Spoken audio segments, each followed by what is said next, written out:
Assalamualaikum warahmatullahi wabarakatuh. Salam sehat, salam bahagia, Bapak Ibu Guru hebat. Perkenankan pada kesempatan ini, saya Muhammad Isa Ansori, CGP 9 SMA Negeri 1 Sampit, dibimbing oleh Bapak Ferry Misti SPD sebagai fasilitator dan Bapak Agus Waluyo SPD SD sebagai pengajar praktek. Perkenankan untuk memaparkan koneksi antar materi modul 3.1 pengambilan keputusan berbasis nilai-nilai kebajikan sebagai seorang pemimpin. Pengambilan keputusan berbasis nilai-nilai kebajikan sebagai seorang pemimpin. Kalimat pemantik mengajarkan anak menghitung itu baik, namun mengajarkan mereka apa yang berharga atau utama adalah yang terbaik. Pendidikan adalah usaha sadar untuk menyiapkan peserta didik melalui kegiatan bimbingan, pengarahan, dan latihan bagi peranannya di masa yang akan datang. Pada hakikatnya, pendidikan itu untuk mengembangkan potensi seseorang untuk mencapai tujuan yang diharapkan dengan menjadikan sebagai seorang guru.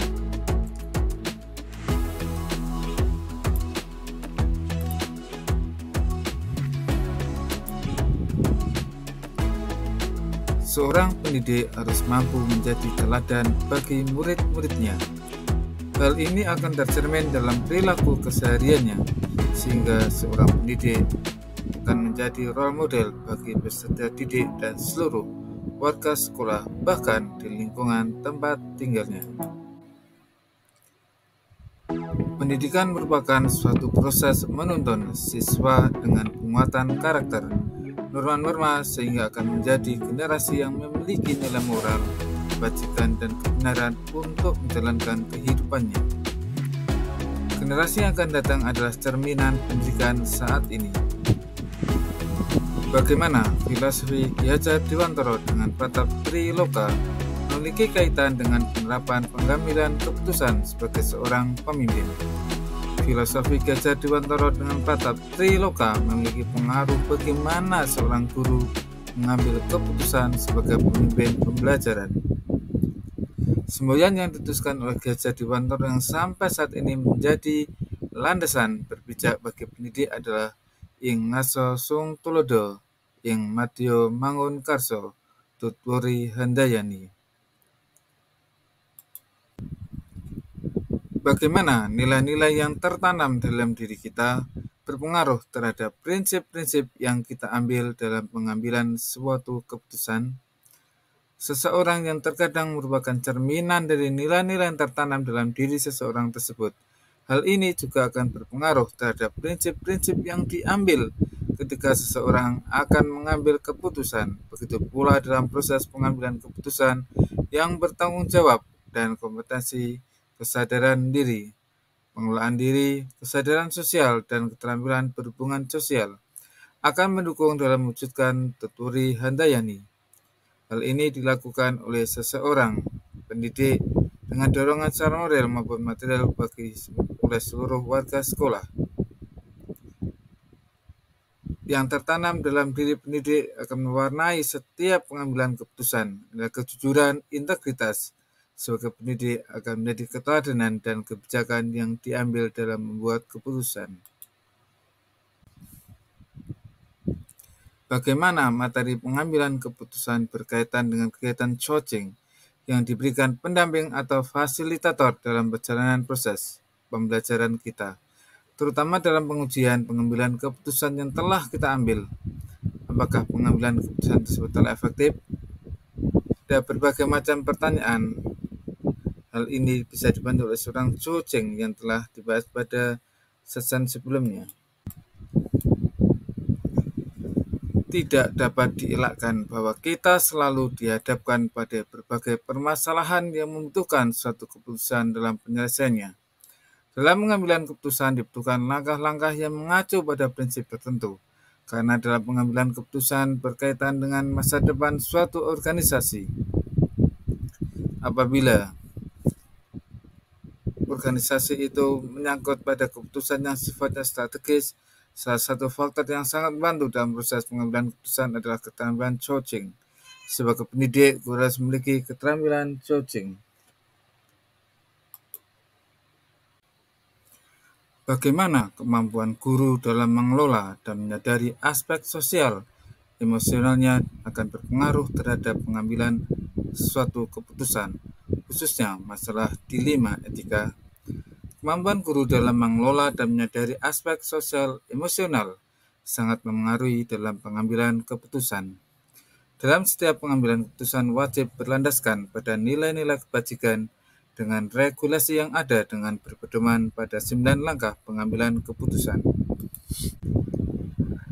Kepekaan sosial emosional seseorang akan menumbuhkan empati dan simpati, sehingga dapat menempatkan diri untuk bisa mengenal orang lain. Dengan simpati dan empati, kita dapat merasakan apa yang peserta didik alami, sehingga kita dapat mengidentifikasi permasalahan dengan bijaksana. Di saat harus melakukan pengambilan keputusan, guru yang berperan sebagai pemimpin pembelajaran akan bertindak dengan dasar keberpihakan pada murid dalam setiap pengambilan keputusan. Dalam setiap keputusannya harus mempertimbangkan banyak hal yang bermuara pada murid, berbasis etika dan nilai kebajikan berlandaskan pada 4 paradigma, yaitu individu masyarakat, rasa keadilan dan rasa kasihan, kebenaran dan kesetiaan, jangka pendek, jangka panjang. 3 prinsip yaitu berbasis hasil akhir, prinsip berbasis peraturan, dan prinsip berbasis rasa peduli, serta dengan dilakukan 9 langkah, yaitu diantaranya mengenali nilai-nilai yang saling bertentangan, menentukan siapa saja yang terlibat, mengumpulkan fakta-fakta yang relevan, pengujian benar atau salah, pengujian paradigma benar lawan benar, paradigma pengambilan keputusan, dan lain sebagainya. Bagaimana pembahasan studi kasus yang fokus pada masalah moral atau etika kembali pada nilai-nilai yang dianut oleh seorang pendidik? Pembahasan studi kasus yang berfokus pada masalah moral atau etika akan semakin mengasah empati dan simpati seorang pendidik. Pendidik yang telah terlatih akan mempunyai rasa simpati dan empati yang baik, sehingga diharapkan mampu mengidentifikasi dan memetakan paradigma dilema etika agar pengambilan keputusan sebagai pemimpin pembelajaran yang lebih bijak. Bagaimana pembahasan studi kasus yang fokus pada masalah moral atau etika kembali pada nilai-nilai yang dianut oleh seorang pendidik? Pembahasan studi kasus yang berfokus pada masalah moral atau etika akan semakin mengasah empati dan simpati seorang pendidik.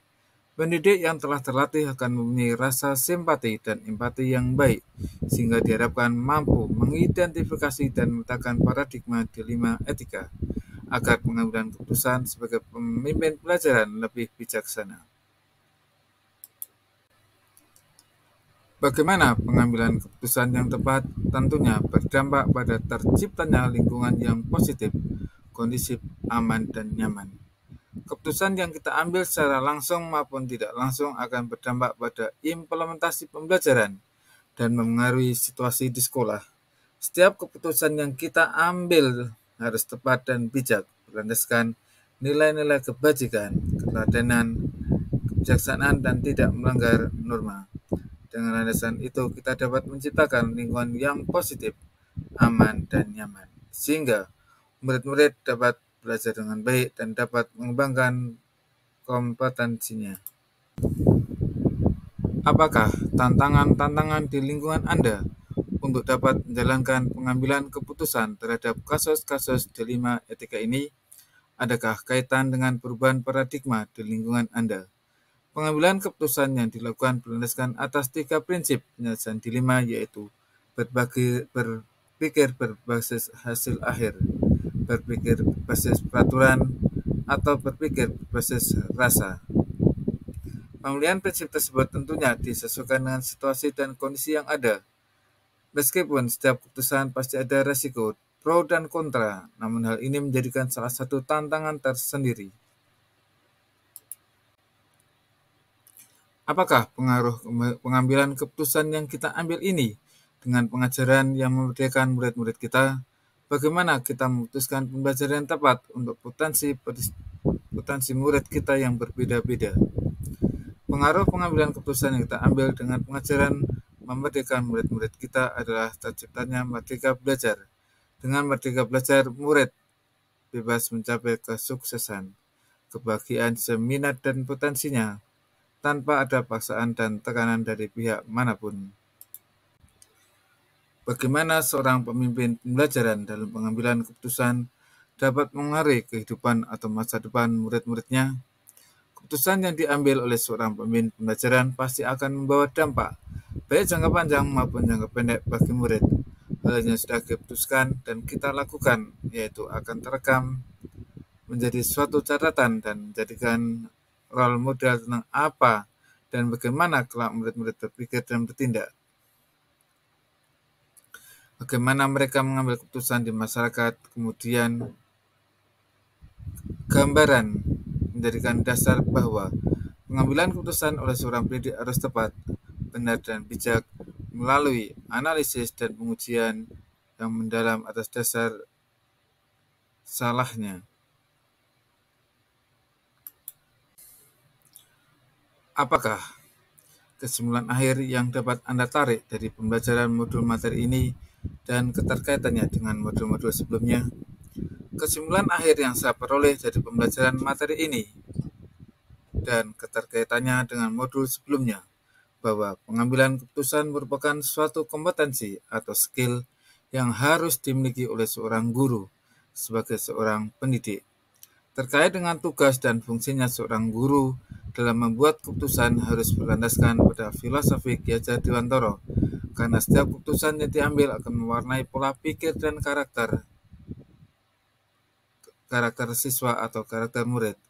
Agar keputusan yang diambil dapat memberikan kemanfaatan untuk orang banyak, mampu mengantarkan pada lingkungan yang positif, kondusif, aman dan nyaman, dan dapat dipertanggungjawabkan, maka harus dilakukan berdasarkan pada budaya positif. Sejauh mana pemahaman Anda tentang konsep-konsep yang telah Anda pelajari di modul ini, yaitu dilema etika dan bujukan moral, 4 paradigma pengambilan keputusan, 3 prinsip pengambilan keputusan, dan 9 langkah pengambilan dan pengujian keputusan. Adakah hal-hal yang menurut Anda di luar dugaan?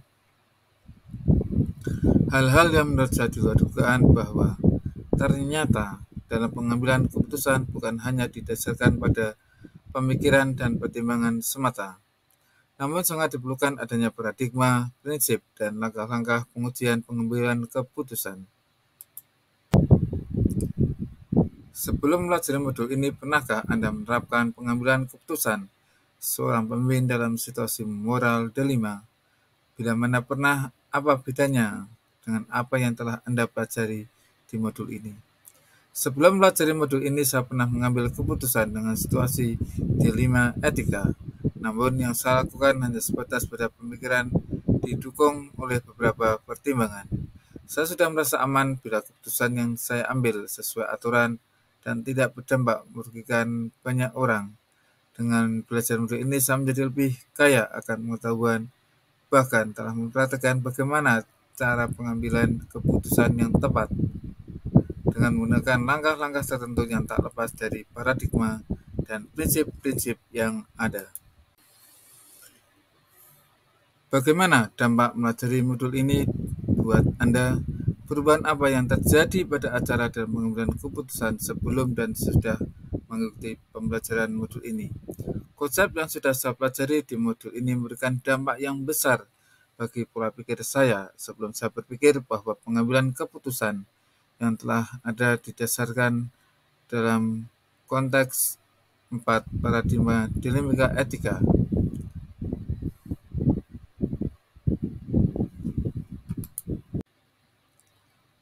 Seberapa penting mempelajari topik modul ini bagi Anda sebagai seorang individu dan Anda sebagai seorang pemimpin?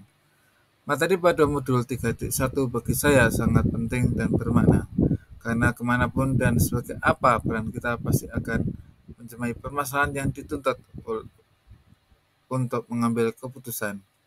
Dari keputusan-keputusan tersebut akan menghasilkan sebuah kebijakan-kebijakan yang akan mewarnai perjalanan sekolah untuk mewujudkan merdeka dan profil pelajar Pancasila.